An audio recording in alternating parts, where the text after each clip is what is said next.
Oh ya, di seminar ini ada 3 garis besar yang bakal kita bahas. Yang pertama adalah SNMPTN, lalu ada SBMPTN, dan ada jalur masuk kampus lainnya. Kita langsung mulai ya. Oke, ini adalah agenda 2020. Seperti yang tadi aku sebutin, jadi akan ada SNMPTN, akan ada SBMPTN, dan ada jalur masuk kampus yang lainnya. Buat kamu yang kelas 2 atau kelas 3, kamu harus benar-benar aware sama yang namanya jadwal. Jadi ini adalah jadwal kamu di 6 bulan pertama nih, agak-agak cukup sibuk lah ya. Jadi Januari kamu akan dapat jadwal buat SNMPTN, daftar akun dulu ya kan. Terus habis itu ada pengisian PDSS-nya juga, terus ada SNMPN Politeknik. Nah, ini nanti aku jelasin apa bedanya SNMPTN dengan SNMPN. Oke, terus habis itu ada SPAN PTKIN. Nah, di bulan Februari ada pengumuman hasil pemeringkatan PDSS. Nah, terus habis itu ada pendaftaran SNMPTN-nya juga, ada SPAN PTKIN, SBMPTN. Aku lanjut lagi, di bulan Maret ada SPAN PTKIN nih, ada proses seleksinya, ada SNMPN Politeknik juga, tutup pendaftarannya kapan, terus pengumuman hasil seleksinya juga kapan, SBMPTN, mulai nih. Oh ya, aku mau disclaimer dulu, jadwal yang aku kasih di sini untuk SBMPTN-nya ini adalah jadwal sebelum COVID-19. Jadi kan untuk sekarang SBMPTN-nya kita lagi postpone dulu ya, lagi berhenti dulu. Dan kita masih belum tahu update jadwalnya tuh kapan bakal dimulai lagi. Jadi yang kamu dapat di sini gambarannya adalah itu jadwal sebelum COVID-19. Oke, diingat-ingat jadwal SBMPTN-nya adalah jadwal sebelum COVID-19. Di SBMPTN-nya kamu udah bisa mulai daftar UTBK gelombang 1 30 Maret sampai 11 April. Lalu di bulan April mulai deh ada pengumuman hasil SNMPTN. Jadi kita tuh sekarang lagi masa-masa menunggu nih pengumuman hasil SNMPTN-nya gimana. Terus 10 April buat pengumuman SPAN PTKIN, lalu SBMPTN-nya bisa kamu mulai gelombang 2 itu tanggal 14 sampai 16 April. Terus ujian UTBK-nya 20 sampai 26 April. Di bulan Mei ini ada pelaksanaan UTBK yang gelombang kedua, lalu ada pengumuman hasil UTBK-nya juga, dan SBMPTN Politeknik pendaftarannya kapan. Jadi ini adalah jadwal yang bisa kamu perhatikan dulu nih untuk yang nanti kelas 2 ke kelas 3 atau sekarang yang kamu kelas 3 juga. Ini jadwal dari Januari sampai bulan Juni, seperti itu. Oke, kita lanjut.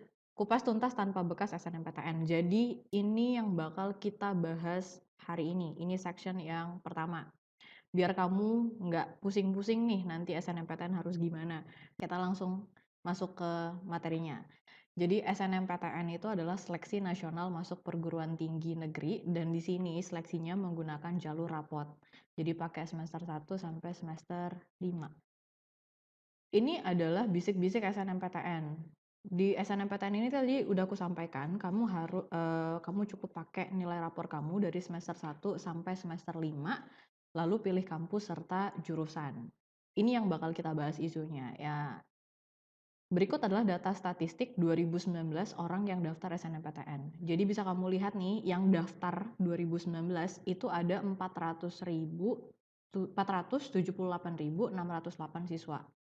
Yang ditolak ada 386.277. Yang diterima cuman 92.331. Manusia yang 92.000 ini kalau kamu presentasikan itu kayak cuman 19% gitu. Jadi kayak tugas kamu dari sekarang adalah gimana caranya memaksimalkan kamu dapat kuota SNMPTN dan lolos SNMPTN. Isu-isunya adalah biasanya gini, nilai rapor naik terus auto lolos. Nah, ini nih yang keren di kalangan anak SMA tuh kayak gini. Pokoknya mikirnya kalau mau dapat SNMPTN, nilai rapor naik terus, ya udah, gue lolos gitu. Yang kedua, kalau ada alumni gampang lolos SNMPTN. Ya, kalau ada alumni ya, kalau nggak ada gimana? Terus SNMPTN cuman buat yang pinter. Ini nih yang biasanya orang-orang SNMPTN buat yang pinter doang. Oke, nilaiku kecil, bisa nggak ya ikut SNMPTN? Bakal kita bahas lanjutannya seperti ini. Lanjut. Untuk SNMPTN seenggaknya ada 4 faktor yang harus kamu perhatikan supaya kamu lolos. Seenggaknya ada 4 faktor yang perlu kamu perhatikan supaya kamu lolos. Yang pertama adalah nilai rapot. Cek dulu tuh nilai rapot kamu yang dari kelas 1 sampai sekarang Apakah nilainya di antara 80 sampai 85? Kalau enggak gimana? Oke, jadi yang dicek adalah nilai pengetahuannya aja. Terus sekolah, dicek dulu tuh akreditasi sekolah kamu gimana? Apakah A, apakah B, atau C? Terus dilihat lagi apakah sekolah kamu prestasinya cukup baik atau enggak. Oke, terus ada alumni. Adakah alumni dari PTN yang dituju? Nah, faktor alumni ini juga penting, nanti bakal kuceritain lengkap gimana berpengaruhnya alumni dalam lulus SNMPTN. Terus prestasi. Nah, kalau prestasi ini berkaitan dengan diri kamu sendiri ya. Jadi sertifikat apa sih yang kamu pakai buat ikutan SNMPTN? Ini surveinya udah lama sih 2016, tapi sampai hari ini 4 faktor ini dan 4 patokan ini selalu kita pakai di Bimbel Platinum buat meloloskan banyak banget siswa di SNMPTN. Ini hasil surveinya mereka. Jadi ini survei ini digalang sama Halo Kampus 2016, udah lama, tapi pakem ini masih tetap bisa dipakai sampai sekarang. Tadi yang nanyain, nilai rapot naik turun itu gimana, bisa lolos atau enggak? Kenyataannya 72% tuh mereka bilang nilainya naik turun kok, tapi bisa lolos.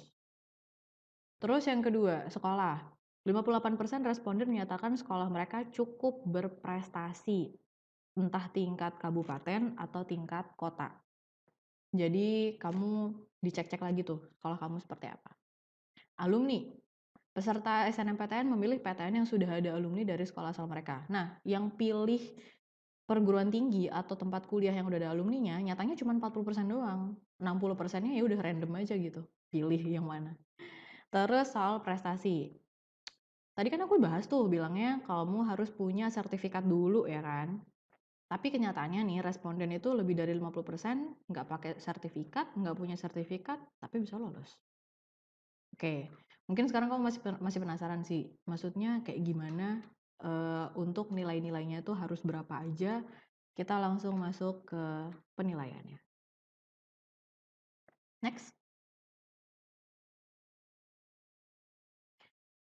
Nah, ini adalah nilai yang kita pakai nih, kita himpun nih dari alumni kita.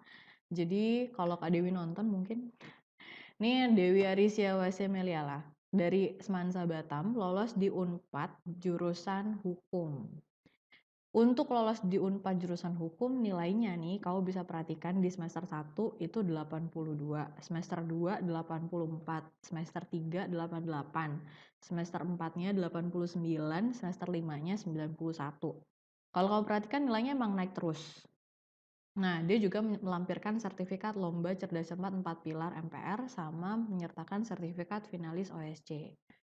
Jadi gini, SNMPTN itu kan kita dapat 2 pilihan nih. Caranya kayak gini, kalau jurusannya sama, kamu bisa pilih di 2 kampus yang berbeda. Kalau kampusnya sama, maka jurusannya yang beda. Oke, diingat-ingat ya. Kalau kampusnya sama, jurusannya beda. Kalau jurusannya sama, maka kampusnya yang beda. Tapi Kak Dewi itu dia berani banget ngambil keputusan bahwa, oke, gue cuman mau daftar Unpad jurusan ilmu hukum dan dia lolos.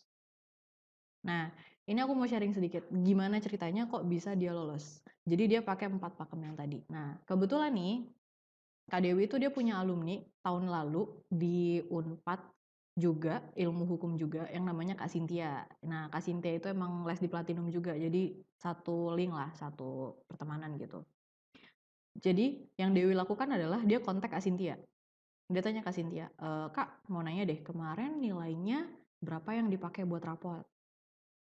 Terus kata Kak Cynthia, nilaiku segini-segini. Nah, ternyata pas dibandingin tuh nilai Dewi sama nilai Kak Cynthia, lebih bagus nilainya Dewi. Oke, mission 1 komplit ya, selesai. Mission yang kedua, dia tanya lagi, Kak, kemarin pakai sertifikat apa?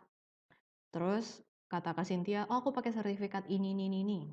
Nah, kebetulan sertifikat mereka sama nih, sama-sama melampirkan yang cerdas cermat. Oke, udah selesai, habis itu mission 2 udah selesai. Mission 3, ditanya lagi, Kak Cynthia IP-nya berapa? Aktif di organisasi atau enggak? Terus dapat beasiswa atau enggak? Gimana kuliahnya di Unpad? Kayak gitu. Terus kata Kak Cynthia, aku nggak ikut beasiswa, Tapi aku cukup aktif di organisasi, terus juga nilai IP-ku juga lumayan. Nah, jadi ada 3 mission atau 3 stage yang harus kamu complete kalau pengen daftar SNMPTN. Jadi yang pertama nih, oke, nilai kamu udah lebih tinggi daripada nilai alumni, selesai. Yang kedua, sertifikat kamu lebih bagus dari nilai alumni, selesai. Tapi kalau yang ketiga tidak selesai, tidak komplit, jadi dia bilang kayak nilai apa, IP-ku biasa aja, terus habis itu aku nggak aktif di organisasi, terus aku juga nggak ikutan beasiswa. Nah, ya udah, selesai semuanya.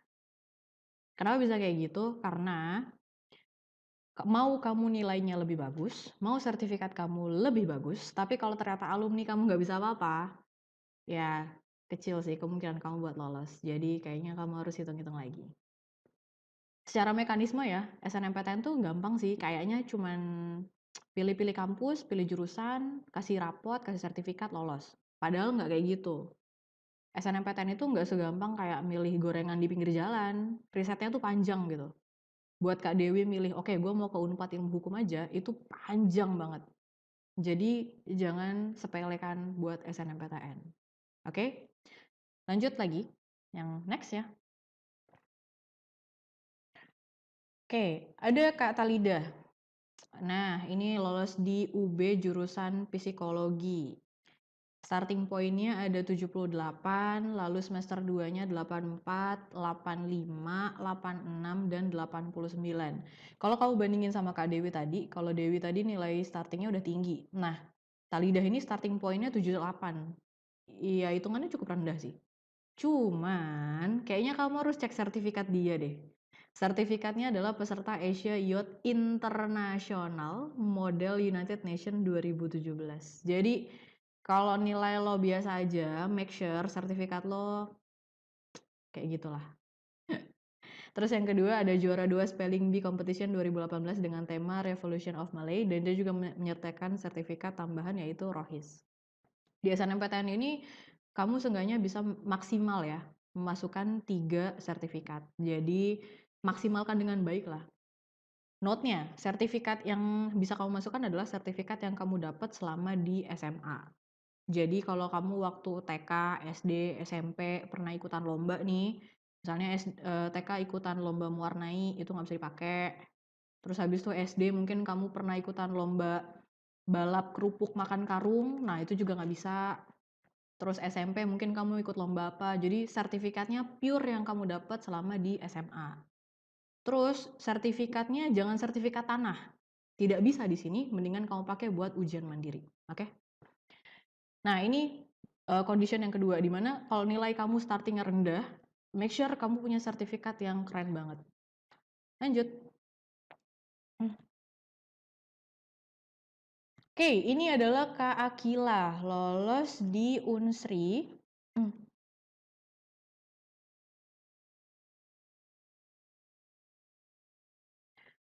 Lolos di Unsri jurusan akuntansi, starting point-nya 86, lalu turun jadi 83, 88, 89, langsung jadi 90.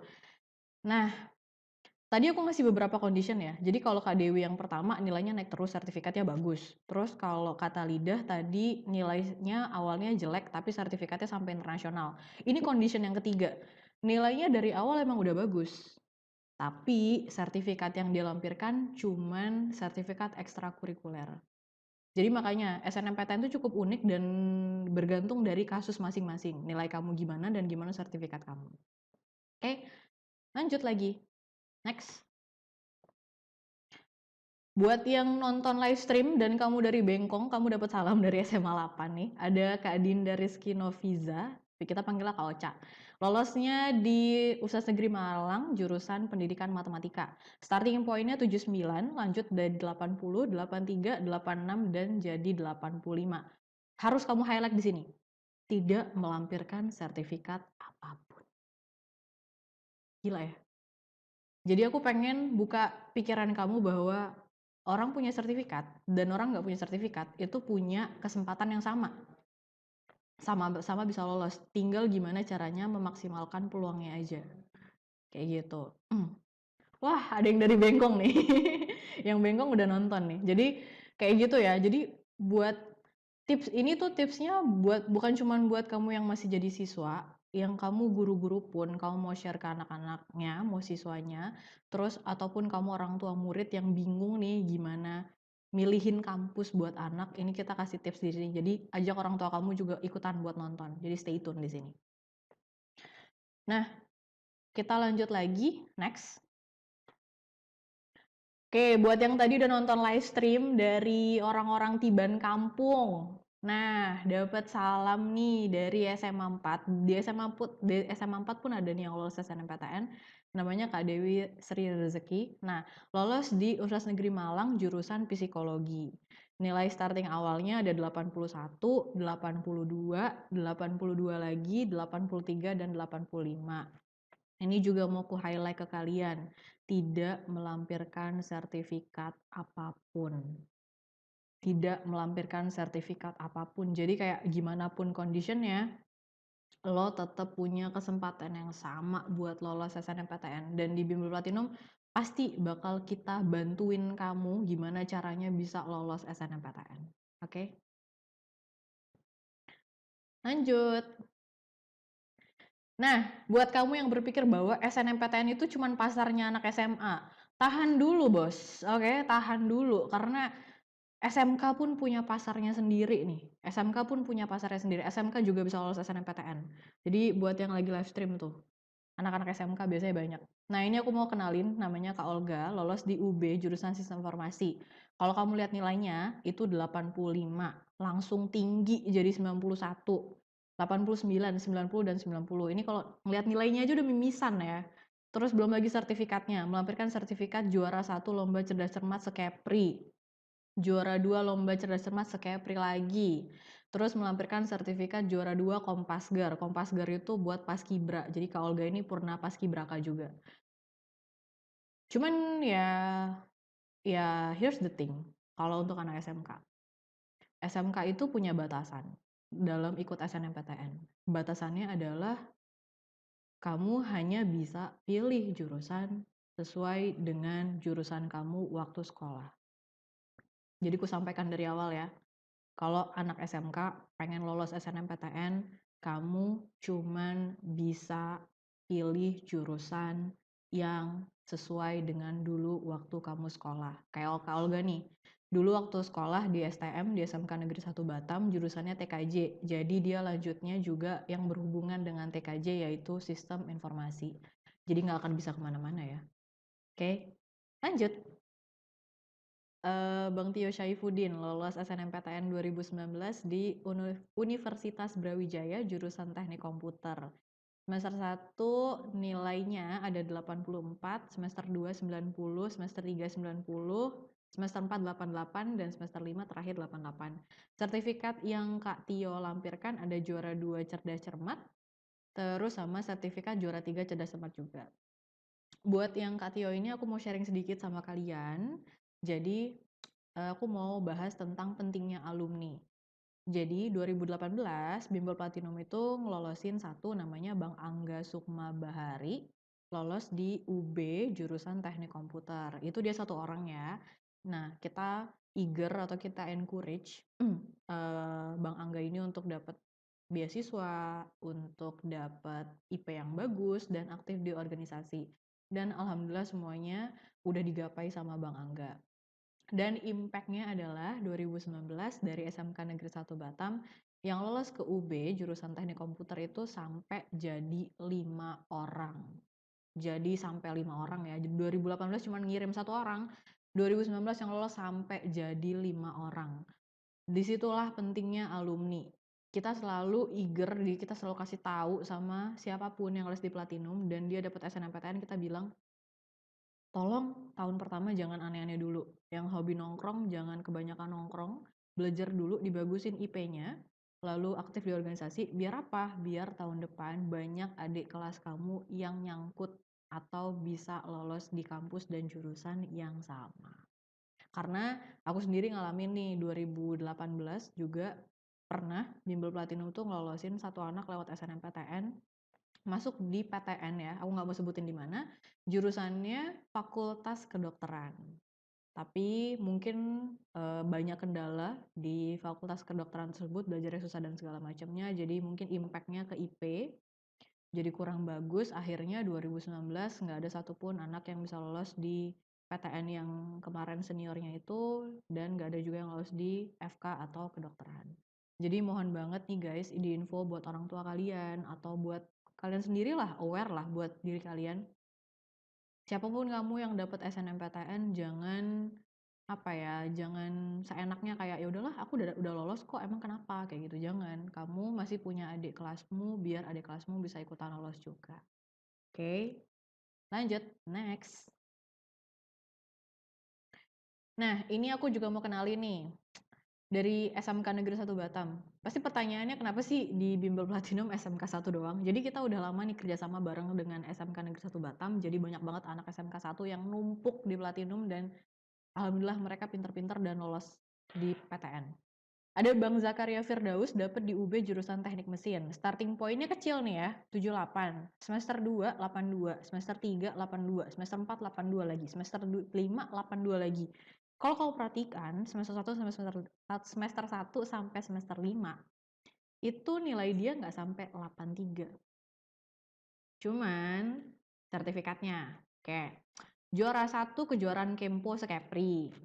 Juara 1 kejuaraan Kempo Sekepri. Sertifikat juara 2 LKS tingkat provinsi. Kurang apa? Jadi buat kamu yang nilainya ngerasa kayak biasa aja nih, nilaiku tuh nggak bagus-bagus banget. Terus ya lumayan juga enggak. Tapi kalau sertifikat kamu juara terus, kamu punya kesempatan yang sama kayak mereka buat lolos SNMPTN. Oke? Jadi ini kamu bisa contoh nih Bang Zakaria. Nilainya yang 83 juga nggak nyampe. Cuman sertifikatnya, aduh mimisan ngeliatnya. Oke, next.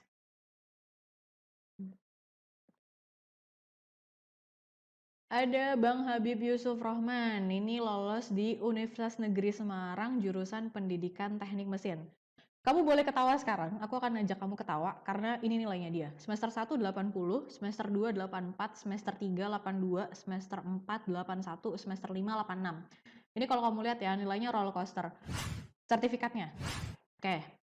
Melampirkan sertifikat juara 3 tingkat kelas. Itu sertifikat ranking, Bos. Sumpah. Terus sertifikat juara 2 tingkat kelas. Ya, kebayang nggak sih ini ya, SNMPTN itu kan seleksi nasional masuk perguruan tinggi negeri. Terus doi pakai sertifikat ranking dong dan lolos. Gimana tuh? Jadi aku di sini cuma mau ngasih kalian banyak banget kemungkinan kalian bisa lolos SNMPTN. Dari yang emang nilai kamu bagus banget, dari yang emang sertifikat kamu juga menjual, sampai kayak kamu nggak punya sertifikat apapun dan nilai kamu naik turun kayak roller coaster, bisa lolos. Nggak percaya? Ini kamu bisa DM abangnya nih, ada di Instagram kita. Kamu bisa cari @lbb_platinum_batam, kamu follow, nah kamu bisa DM tuh abangnya satu-satu, kamu bisa tanya sama mereka. Oh iya, satu lagi sertifikat yang yang Bang Habib ini lampirkan adalah sertifikat PKL, magang. Sumpah, orangnya ada, jadi kamu bisa tanya sama dia. Oke, next.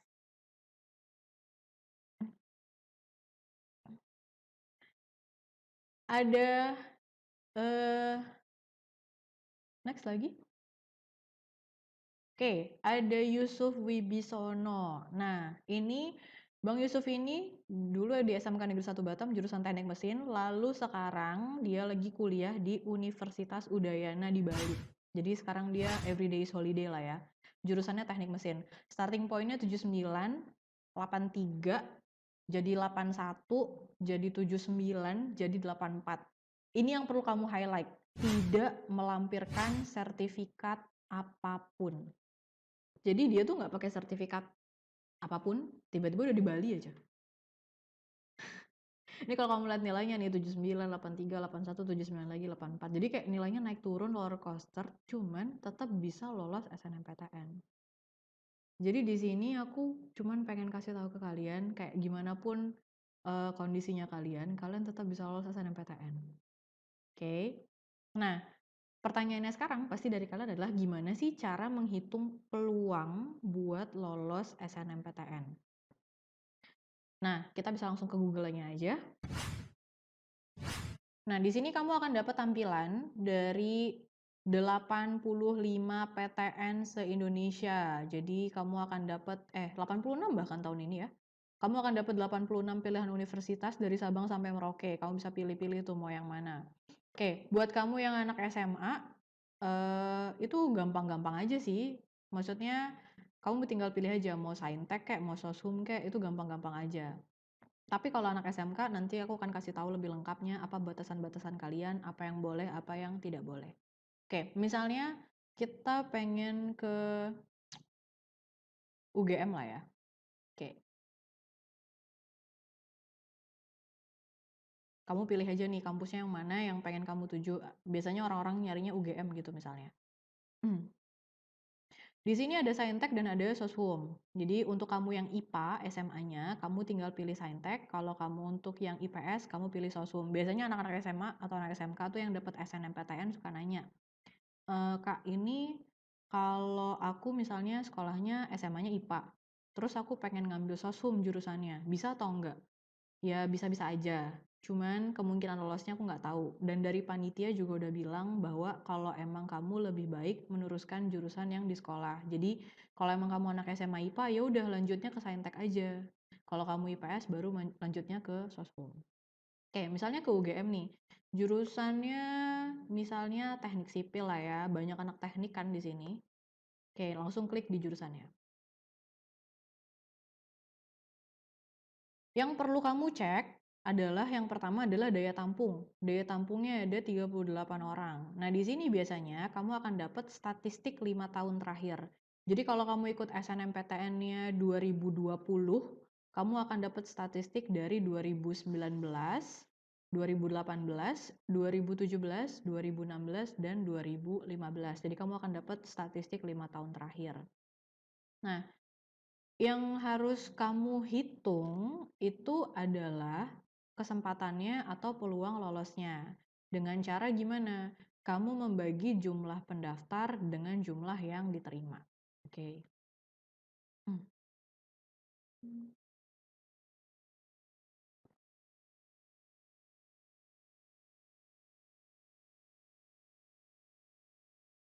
Oke, sebelah sini.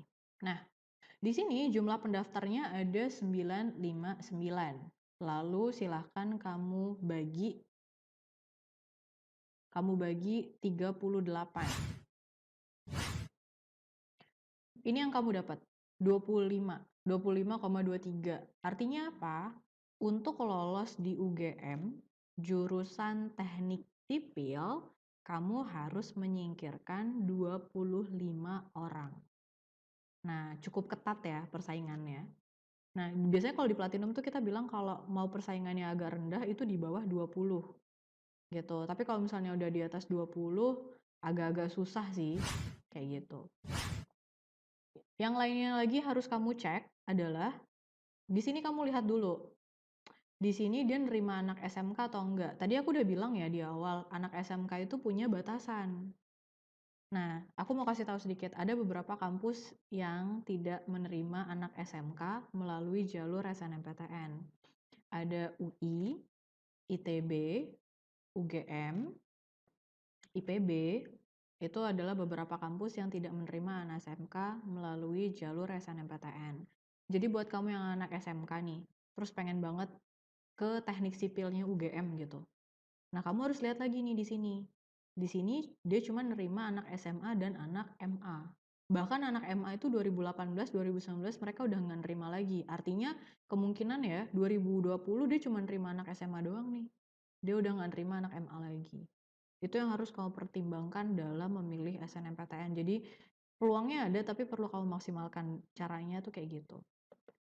Terus yang harus kamu cek lagi, kalau kita kan Bimbel Platinum base-nya di Batam ya, dan kita ikut provinsi Kepri. Jadi kamu cek, kamu scroll ke bawah, ada nggak yang dari Kepri? Dari Kepri ada nih 2 orang, tapi terakhirnya di tahun 2017. Setelah itu tidak menerima lagi. Nah, kalau ada 2 orang ini, kamu harus cek lagi nilai kamu. Kalau nilai kamu memang tinggi banget dan sertifikat kamu oke, silahkan kamu coba. Tapi kalau misalnya 2 ini udah kosong, 2020 nggak nerima, ya kayaknya nggak ada peluang lagi, mungkin kamu bisa teknik sipil tapi di kampus yang lainnya.